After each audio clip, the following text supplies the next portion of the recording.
The video of my boyfriend proposing to his secretary went viral, with everyone exclaiming how romantic and touching it was.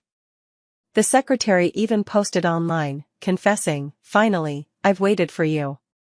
Lucky I didn't give up. Alex, I look forward to spending the rest of my life with you." Comments flooded in, with people gushing, "So sweet. The secretary and the CEO, my OTP is the most adorable." Without shedding a tear or making a scene, I quietly closed the page and went to confront my boyfriend for an explanation. But I overheard his conversation with a friend. "I have no choice. If I don't marry her, her family will force her to wed someone she doesn't love." "What about Celia? She's your actual girlfriend. Aren't you afraid she'll be upset?" "Even if she is, what can she do? Celia's been with me for 7 years, she can't leave me." Later, we got married on the same day. As our wedding cars passed each other, when the brides exchanged bouquets, and he saw me in the opposite car, he completely broke down. "Mom, I'll agree to the arranged marriage." In the dimly lit living room, my soft voice sounded desolate and numb. Mom was shocked to hear my agreement. "But you were against it before? What made you change your mind so suddenly?" "Celia, marriage is no joke, whether it's arranged or not doesn't matter. I just want you to be happy. Think it through carefully, don't act on impulse." Listening to Mom's words, I couldn't help but tear up. "Mom, I've thought it through. You can start preparing the wedding." Sensing my sorrow, Mom fell silent for a moment before comforting me. "You've been with Alex for so long, yet he never publicly acknowledged you or wanted to meet us. Your dad and I knew it wouldn't last." My mother's words were like a thorn piercing my heart. So, the bystander sees it all clearly, only I was in the dark. "Landon is the marriage candidate your father and I selected for you long ago. The one we vetted for you, setting aside everything else. His character and family background are undoubtedly first-rate. Our daughter deserves nothing but the best." I took a deep breath. "Thank you, Mom. I trust your and Dad's judgment." My mother continued, "Then, should we arrange for you two to meet in the next couple of days?" "No need, you can proceed with preparing the wedding directly." After hanging up, Alex appeared behind me at some point, holding a small cake, and asked in confusion, "What wedding? Who's getting married?" "Mine, it's mine getting married." I silently answered him in my heart, but the words stayed on the tip of my tongue, unspoken in the end. I calmly shook my head. "Nothing, just a friend." The moment the words left my mouth, I noticed his expression visibly relax. Another pang of bitterness struck my heart. Was he so tense earlier because he thought I was going to pressure him into marriage, or was he planning to marry his beloved secretary, Vivi, and worried I'd found out? "I brought you your favorite cake from that shop. Want some now?" In the past, Alex would always bring me something delicious whenever he came home from work. Even if most of it didn't suit my taste, it still felt as sweet as soaking in a jar of honey. Because the feeling of being constantly remembered and cared for by the person I love far surpasses the taste of the food itself. But now, looking at this box of cake, I find it utterly ironic. Just a moment ago, I saw Vivi change her WeChat moments from visible to myself only to public. After scrolling through just a few posts, I couldn't bear to look anymore. At this moment, I realized how utterly ridiculous I was. It turns out this is the cake Vivi loves. Not just this cake, all those nuts and snacks were her favorites too. What's even more tragic is that I discovered the habit of Alex bringing me food after work only started after Vivi joined the company. "So, Alex, who did you mistake me for when you were feeding me? Was it Celia, or Vivi?" Swallowing the bitterness, I spoke softly. "I don't like sweets, they're too cloying. Don't buy them anymore in the future." Alex didn't expect me to react this way, and there was a trace of surprise in his eyes. "How could that be? I've never seen you refuse them before." After all these years together, if he truly cared about me, how could he have never noticed my preferences in food? Some things, when repeated too often, become tiresome and eventually, they turn into compromises. I didn't argue further and just casually said, "My tastes have changed recently." For several days in a row, Alex seemed really busy, so busy he even forgot my birthday. But I didn't mind anymore. Then, as if suddenly remembering, he bought tickets to my favorite musical as a way to make it up to me. The show was extremely popular, and tickets were hard to come by. I hadn't managed to get one myself, so when Alex said he had tickets and asked me to go, I agreed. On the day of the performance, I didn't see him. Instead, I saw Vivi showing off tickets on a post. 2 tickets. How nice to have someone on call to go crazy with you for a boring concert. Although the face wasn't shown, I recognized Alex immediately by the scarred hand in the photo. That scar on his hand was from saving me years ago. Suddenly, I felt like a clown. While I was standing outside in the rain, worried if something had happened to him, he was inside watching the concert with his little secretary in the VIP section. The icy rain battered my face, slowly chilling both my heart and body. Just then, my mother sent me a message saying the wedding was scheduled for 2 weeks later, and she could postpone it if I felt the timing was too rushed. I shook my head, no need, let's keep it as is. The downpour had paralyzed the city's traffic, leaving me stranded for what felt like ages without being able to hail a cab. Alex's call came belatedly, "Why aren't you at home?" My voice was eerily calm, completely devoid of emotion. "I'm at the Grand Theater." He seemed to suddenly remember something, falling silent for a moment. "Sorry, I got held up this afternoon." "Wait for me, I'll come pick you up." I didn't refuse, but I also knew he wouldn't come. Sure enough, the next second, Vivi updated her post again, "Afraid I'd catch a cold from the rain, my CEO husband personally made ginger soup. A man who cooks is the handsomest, I wanna marry him." The photo showed Alex's back as he busied himself at the stove. After just one glance, I quietly closed the page. The heavy rain made it inevitable, I caught a cold and had a fever. Using "I don't want to infect Alex" as an excuse, I moved to the guest room. Surprisingly, Alex set aside his work and stayed home to take care of me. But I felt uneasy. "It's just a minor cold. I'm an adult, I can take care of myself. Go focus on your work." He stared at me oddly for a long moment. "Didn't you always wish I could stay with you when you were sick before? Why are you acting so differently today?" I lowered my head, hiding all the emotions in my eyes, and forced a smile. "I was childish before, but I won't be like that anymore." Alex looked at me with concern in his eyes. "Celia, are you okay?" "I'm fine. You should go now." He could tell I was acting a little strange but couldn't quite put his finger on what was wrong. In the end, he just stared at me intently, sighed, and said, "Then get some rest. Call me if you need anything." After he left, I let out a long sigh of relief and lay down to sleep again. When I woke up, I saw that my mom had sent me the detailed wedding plan again. She even sent me over a dozen wedding dresses all at once for me to choose from. I casually scrolled through them, zooming in on the images to examine them carefully, so much so that I didn't even notice Alex suddenly appearing. He snatched my phone away and tossed it aside, frowning unhappily. "Why are you looking at wedding dresses?" At first, I thought he had found out about my upcoming wedding and was about to confront him directly. But what he said next made me realize just how ridiculous my assumption was. "Celia, are you forcing me into marriage? I've told you I will marry you. You don't need to play such tricks to hint at it, it's quite unbecoming." "You've misunderstood, I wasn't." But he waved his hand, cutting off my explanation. "I have things to do. I'm leaving. I advise you to stop doing things like this to drain my feelings for you." With a loud slam of the door, the entire room plunged into deathly silence.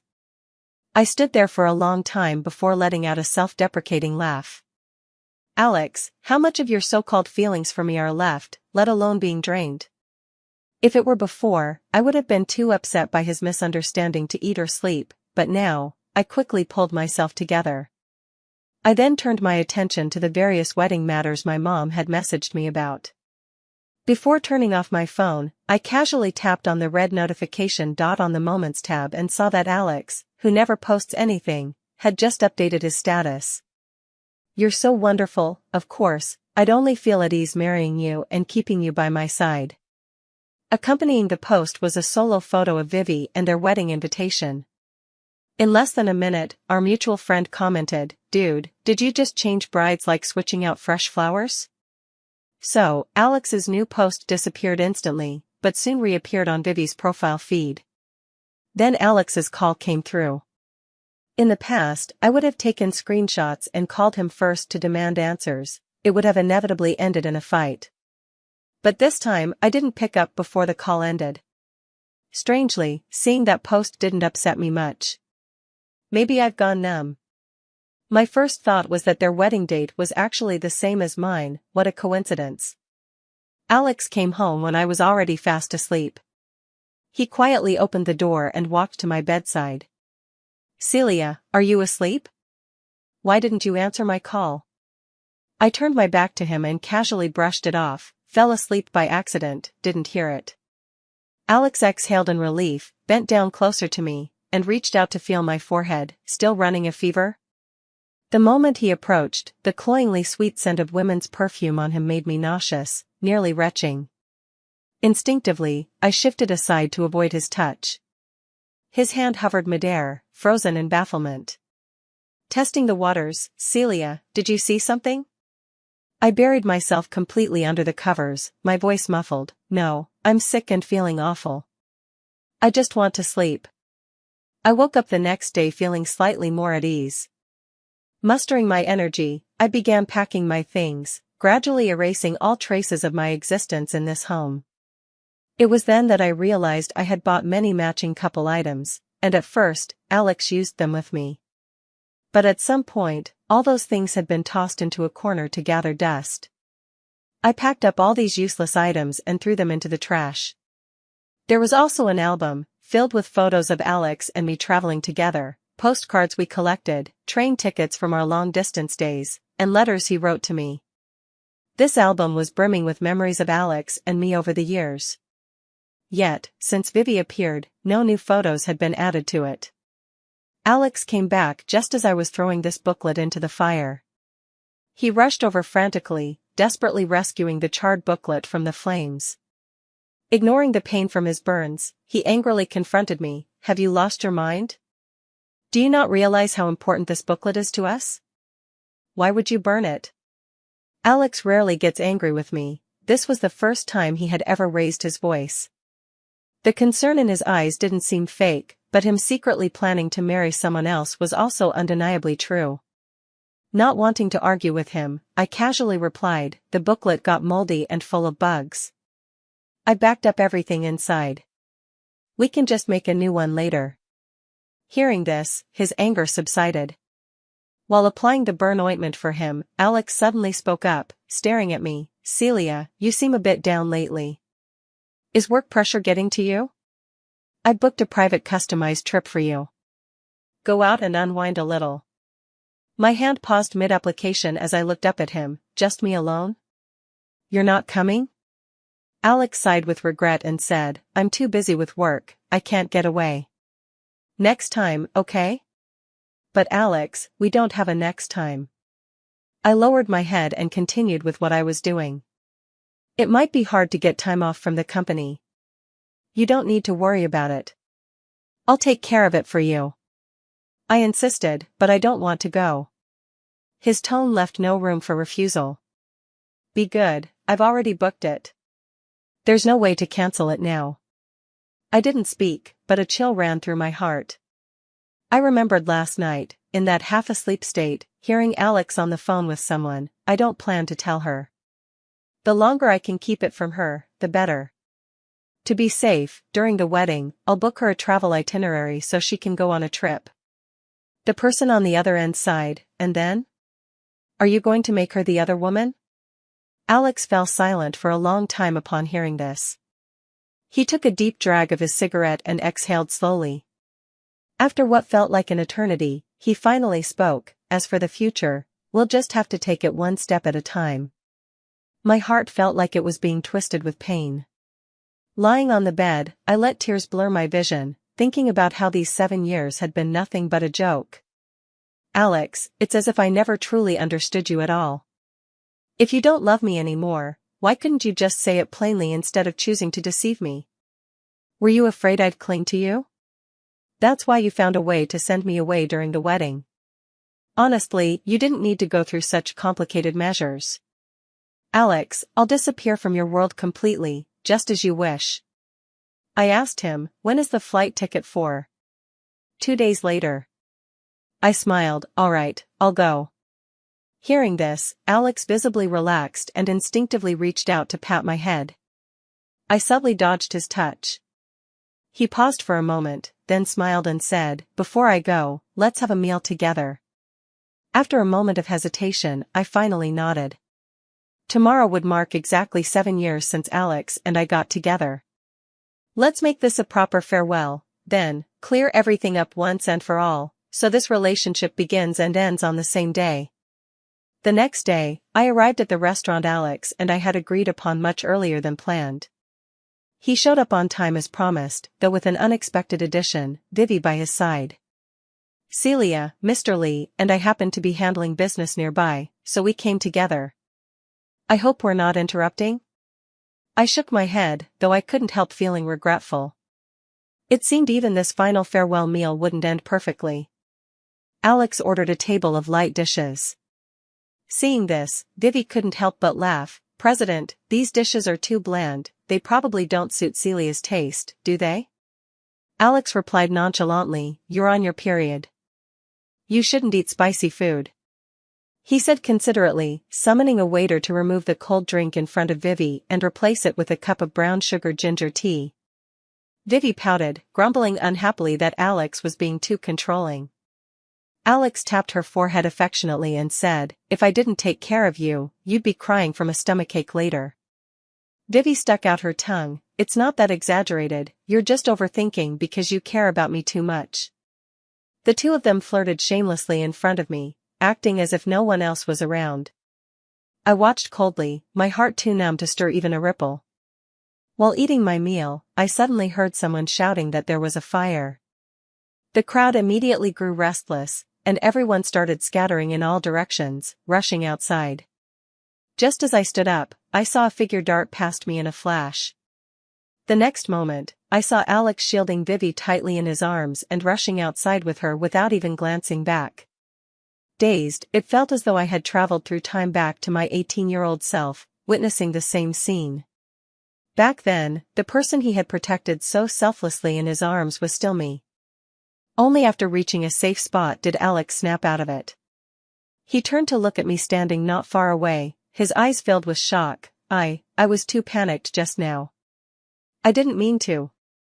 I smiled and interrupted him, it's fine, I understand. Soon it was the day Alex had arranged for my departure trip. I had packed my bags early. After making absolutely sure there were no traces of me left in that room, I carried my suitcase and left without looking back. Of course, I didn't go traveling. Instead, I went back to my parents' home to prepare for marriage, since my wedding date was also approaching. Meanwhile, Alex was busy trying on wedding dresses with Vivi and had no time to think about me. Before I knew it, the wedding day arrived, and I met my arranged marriage partner, Landon, for the first time. I have to admit, my parents have excellent taste. He is much more handsome in person than in photos, with both his physique and looks being flawless. The wedding procession was spectacular. I got into the car, and we set off in a grand and majestic manner. As we passed another car head-on, both sides instinctively stopped to allow the brides to exchange bouquets. The car window slowly rolled down, and across from me, Alex and I locked eyes. A storm instantly raged in his eyes as he trembled with disbelief. Celia, how could it be you? Alex could hardly believe his eyes. His heart raced wildly as he muttered to himself, I must be seeing things. My Celia was supposed to be traveling. How could she be here? I must be hallucinating from missing her too much.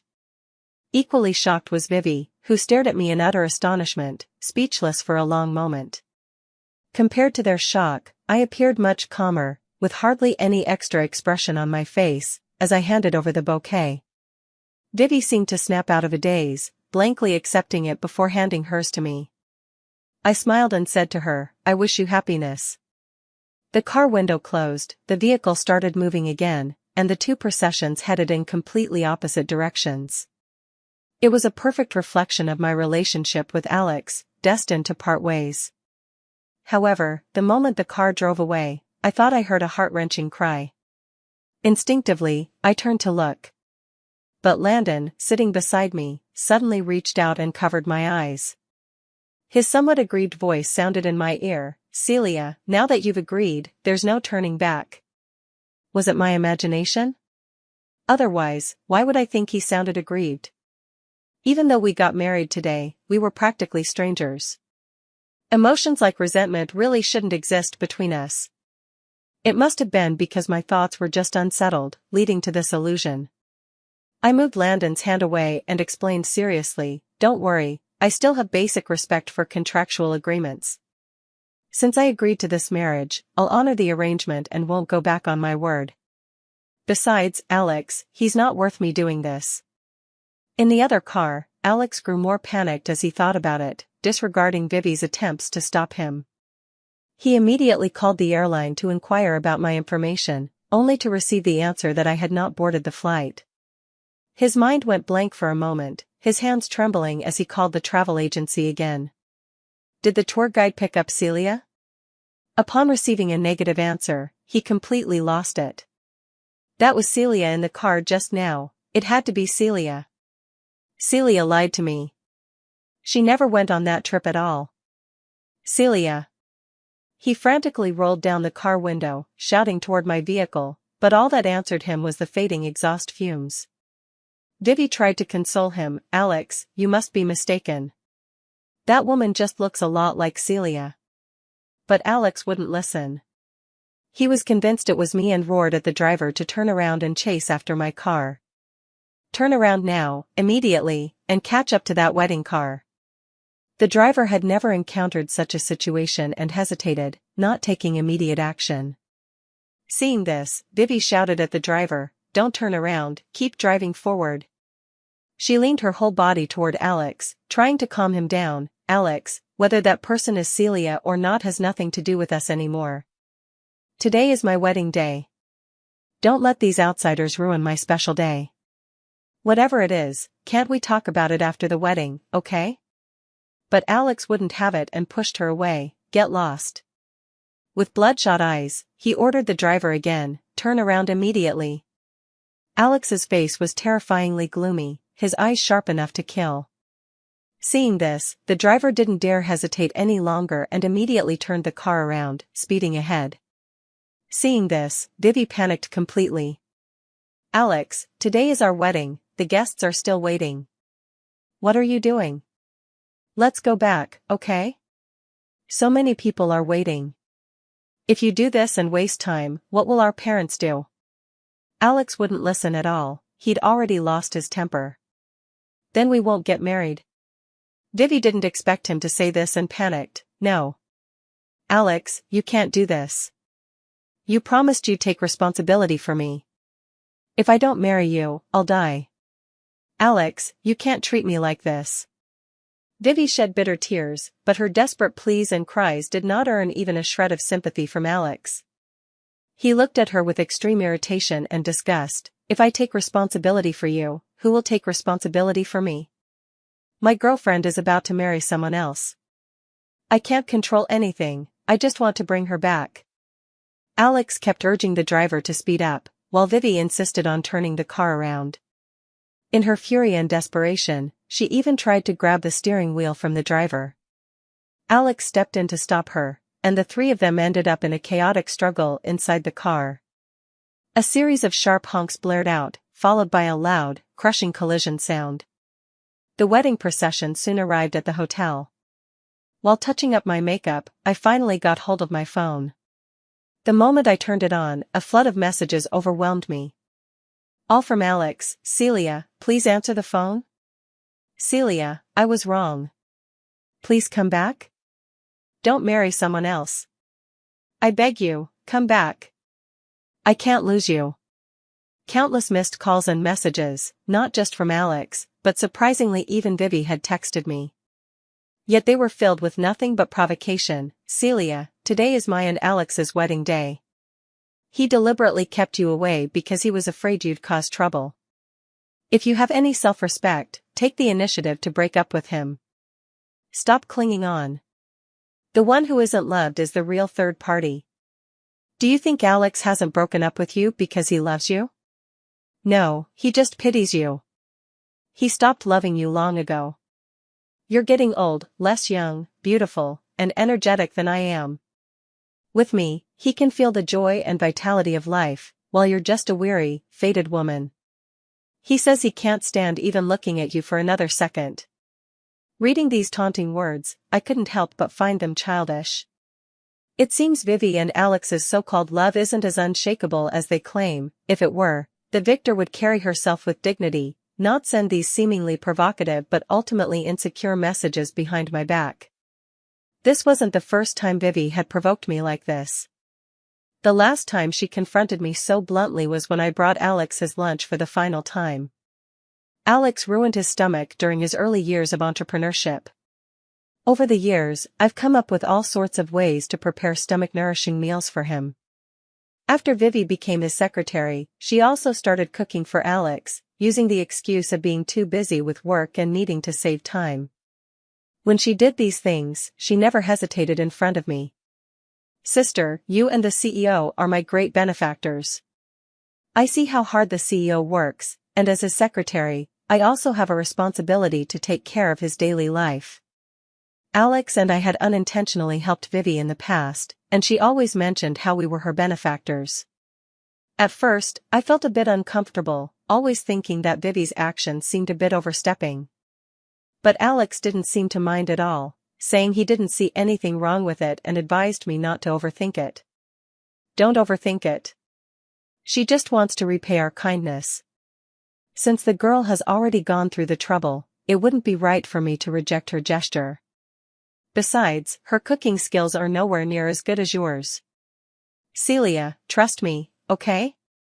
Don't let your imagination run wild. However, his words didn't comfort me, and I still felt uneasy. Alex noticed this and immediately called Vivi into the office in front of me. With his arm around my shoulder, he said to Vivi, "Vivi, from now on, there's no need to specially bring me meals. Just focus on your own work. Celia is all I need for my 3 meals a day." At that moment, Vivi's eyes instantly reddened. She trembled like a child who had done something wrong, tears welling up in her eyes, as if she were about to burst into tears the next second. Bowing to me in fear and trepidation, she apologized. "I'm sorry, Celia. I only did this to thank the CEO. If it made you misunderstand, then I apologize to you. I'm sorry. You can hit me or scold me, but please don't be angry with the CEO because of me." Her attitude made me subconsciously frown, feeling extremely uncomfortable. I shared my thoughts with Alex. Yet he still argued with me, saying I was overthinking it. Alright, I've already told Vivi not to bring meals anymore. Cheer up, Celia. His words silenced all my unspoken thoughts. After that, everything seemed normal. Vivi didn't do anything inappropriate again, and I gradually let my guard down, thinking that perhaps I had indeed overreacted before. Because of this, I felt guilty for misunderstanding Vivi. To make up for it, I often reminded Alex to take extra care of her at work. Then I fell ill and stopped bringing meals for a while. When I resumed, Vivi welcomed me with the same warmth. But in just one glance, I noticed the necklace around her neck, exactly like the one in my home. It was a gift from Alex for our anniversary. I remember Vivi complimented it back then. "This necklace is so beautiful, Alex has such good taste. You're so lucky, sister. Unlike me, I probably won't ever get to wear such a pretty necklace in my lifetime." At that time, I already felt disgusted. When I stared straight at her neck, Vivi just smiled back at me, not showing the slightest hint of guilt. "That necklace of yours." Without changing her expression, she calmly admitted, "Alex gave it to me." At that time, I argued with Alex, but he insisted it was a work bonus for Vivi, saying I was overthinking it. It was also that time when I went back to retrieve the bag I left in Alex's office, only to find the food I'd brought thrown in the trash. And for the first time, Vivi completely dropped her act in front of me. She looked at me mockingly and said, "Celia, I don't eat cilantro. Please remember not to add it when you bring me food next time." At that moment, I was thunderstruck. Alex had actually taken the food I cooked and given it to Vivi. I don't know how I left that time. It was the worst fight Alex and I had ever had since being together. We had been in a cold war for a full month, but in the end, I forgave him again because of our past affection. The Alex from before was too wonderful, making me unwilling to believe he would ever betray our relationship. Alex and I are childhood sweethearts. I always thought we would be together forever and never imagined we would part ways one day. In the summer vacation of my 3rd year of junior high, my parents went to another city for work. In order not to affect my studies, they didn't take me with them but left me in our hometown. I was fostered at my aunt's house. My aunt had her own children and was often away due to her busy work schedule. Most of the time, it was just me and my cousins at home. To them, I was an intruder. My cousins disliked me, so they naturally never treated me well. At school, when my cousin once again teamed up with others to bully me and pushed me into the artificial lake, I stopped calling for help. No one would come anyway, so I gave up struggling and let myself sink. Not long after, I suddenly heard a splash. It was Alex jumping into the lake to save me. Even though it was a cold winter, I saw him glowing as if he were radiant. He said, "Why stay silent when being bullied? Call me brother from now on, and I'll protect you. No one will dare to touch you again." Alex kept his word. After that, no one ever bullied me at school again. When my cousin tricked me into eating a cake mixed with nuts, causing a severe allergic reaction that nearly killed me, it was him who descended like a god to save me. When I was trapped in a raging fire, close to losing my life, it was him who charged through the thick smoke against all odds, carrying me step by step to safety. And he, in that fire, was left with scars that would last a lifetime, impossible to erase. Back then, I was so consumed by guilt and remorse that I couldn't stop crying. But he gently wiped away my tears, laughing carelessly, "It's nothing. Just a scar, it won't affect your man's dashing looks one bit." But my tears only fell harder. "Does it hurt?" I asked. Seeing me cry, he panicked, at a loss for what to do. "It doesn't hurt, not at all. Please, stop crying, okay? My dear, I'm begging you. When you cry, it makes everything hurt."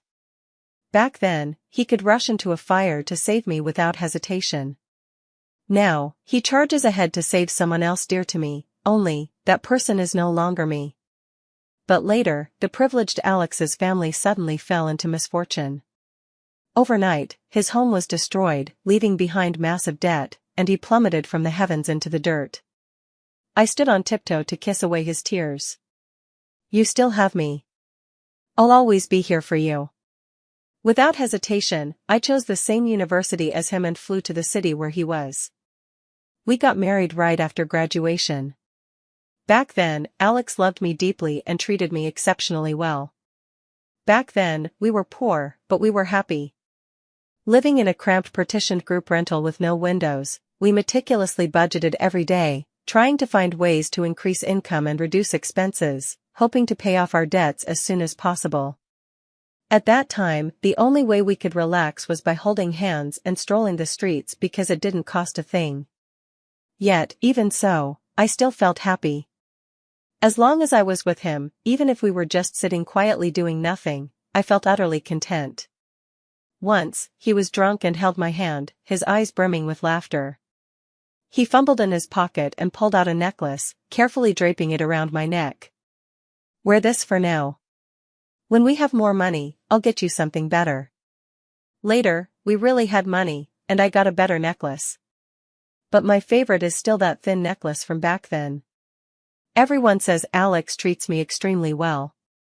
How many people abandon their original partners after achieving success and fame? Yet after all these years with Alex, our relationship remains as strong as ever. If it weren't for Vivi, I probably would have thought the same way. Perhaps it was because I kept indulging in the beautiful memories of the past, refusing to believe he had changed. That gave him the opportunity to hurt me again and again. Fortunately, I'm finally sober now, and have completely let go. The wedding ceremony soon began. Holding my father's arm, I walked step by step toward the stage until I stopped in front of Landon. Before all the guests, my father solemnly placed my hand in his. Landon took out the ring, ready to place it on my finger. Just then, a sudden commotion came from outside as the tightly closed doors were forcefully pushed open. Then, Alex, covered in blood, appeared before me. Dragging his injured leg, he struggled to walk step by step toward the stage where I stood, leaving behind a trail of glaring bloodstains. The entire hall of guests was left stunned by this unexpected turn of events. Ignoring the security guard's attempts to stop him, Alex looked at me pleadingly. "Celia, don't get married. I beg you, come with me, please?" This was my wedding with Landon, and all the guests were influential figures. I didn't want to become famous in this way, nor did I want to ruin the wedding my parents had long been looking forward to. I asked Landon to call security, and they promptly escorted Alex out. This brief interruption did not affect my wedding. After that, everything went smoothly until the final ceremony concluded and the guests had left. I turned to Landon and said, "Could you give me some time to deal with what just happened? I want to make things clear with him." Landon gave me enough trust. Without hesitation, he nodded and said, "Go ahead, but be careful. If you need help with anything you can't handle, just call me anytime. I'll be right here." For some reason, his demeanor gave me an inexplicable sense of security. Alex was placed in a room with a guard specifically watching over him. When he saw me, he immediately said, "Please talk to him. He's lost a lot of blood from the car accident, and we've tried to persuade him to go to the hospital, but he refuses to leave no matter what. If this continues, he might lose too much blood and be in mortal danger." I nodded at the security guard to indicate I understood. Pushing the door open, I saw Alex sitting there with a pale face, beads of sweat glistening on his forehead, looking utterly miserable. The moment he spotted me, his eyes lit up, and he instantly broke into a smile. "Celia, you finally agreed to see me. Please, come home with me, won't you?" Seeing him like this, after all, I once loved him, I couldn't bring myself to ignore his pain. "You're hurt. Let's go to the hospital first. We can talk later." Yet stubbornly, he refused. "No. Not unless you promise to come home with me." I sighed helplessly. "Alex, we've already broken up. I'm married now. Snap out of it, will you?" "No. I don't agree. Who said we broke up? I never consented to this." I exhaled wearily. "The moment you decided to marry Vivi, we were already over, weren't we? Alex, I sent you that breakup message. Your silence was tacit acceptance, wasn't it?" Alex urgently tried to explain. "I didn't see your message." "Celia, if this is about Vivi, I can explain. I didn't mean to hide it from you. I have no feelings for Vivi. I just felt sorry for her. Her rural parents were forcing her to marry an idiot. I only agreed to a fake marriage with her to help her out. Celia, you have to believe me, there's really nothing between me and her. She was someone we rescued from human traffickers and I personally sponsored her. She calls me older brother, and the only reason I help her is because of that bond. From the beginning until now, the only one I've ever loved is you. This is so ridiculous. If it's really as you say, just to help her, then why didn't you tell me the truth? Why lie to me? Alex, you keep saying you love me, but have you ever respected me?" He hurriedly said, "That's not the case, Celia. I admit hiding it from you was my fault. But you have to believe me, I did this for your own good. I was afraid you'd overthink it, afraid you'd be heartbroken again and fight with me, that's why I kept it from you." By now, I can no longer tell which parts of his words are true and which are false. But frankly, it doesn't matter anymore, because I simply don't care. I let out a long sigh. "It doesn't matter, Alex. We're over. There's no need for explanations." No sooner had I finished speaking than Alex sprang to his feet in agitation. only to wrench the injury on his leg. A sharp gasp of pain escaped him as beads of sweat instantly formed on his forehead. He suppressed his pain and tried to keep me. Celia, I know I was wrong. I hurt you. After realizing it was you in the car, you have no idea how scared I was of losing you. In that moment, it felt like the end of the world. Maybe it's heaven's punishment for me to get into an accident while chasing after you. Celia, this is my karmic retribution. I truly understand my mistake now. I love you, Celia. Can we start over? In my memories, Alex had never seemed as humble as he did at this moment in front of me. I remained calm. Alex, stop resisting.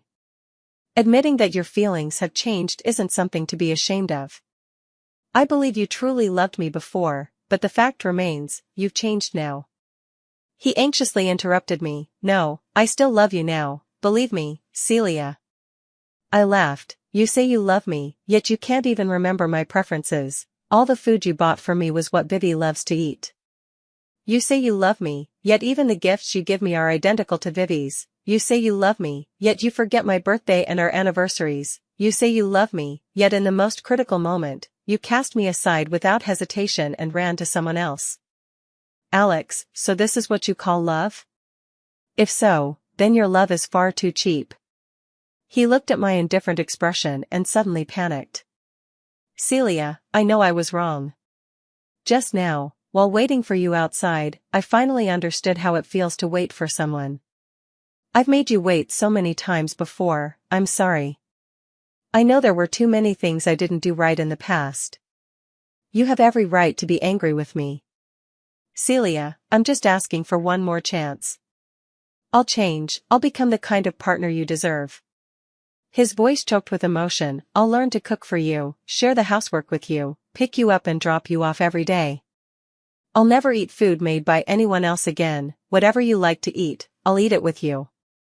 If you want to travel, I'll go with you anywhere. I'll never forget your birthday again, I won't miss any of our anniversaries, and I'll never abandon you just because someone else calls. I looked at him expressionlessly, without saying a word. He grew even more agitated. I didn't handle the situation with Vivi properly, and I won't see her again from now on. I'll make her resign, and I'll delete all her contact information. I sneered. So you do know what you did wrong. Yet you still treated me like that. To put it bluntly, you simply don't care about me. You took my affection for granted and were certain I wouldn't do anything no matter how you treated me. That's why you grew bolder and went further. That's not true. I do care about you, Celia. I love you. Sorry, but I didn't feel it. All I felt was your disrespect and contempt. The way you responded to Vivi's every request, always at her beck and call, treating her with utmost care, that's what you call love. His face turned deathly pale. I admit I was indeed lost before. I mistook my pity for her as love. But it was all an illusion. It wasn't until you were about to leave that I saw my own heart clearly. The one I've always loved is you. The mere thought of losing you fills me with unbearable pain. It was my stupidity, not recognizing my true feelings for Vivi and you sooner. I even deliberately used Vivi to provoke you during our arguments. I never had any real feelings for her, it was just her endless admiration and dependence, along with my pity for the weak, that clouded my judgment. Celia, can we start over?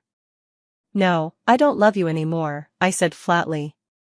Alex, you don't deserve my love. I'm fine as I am.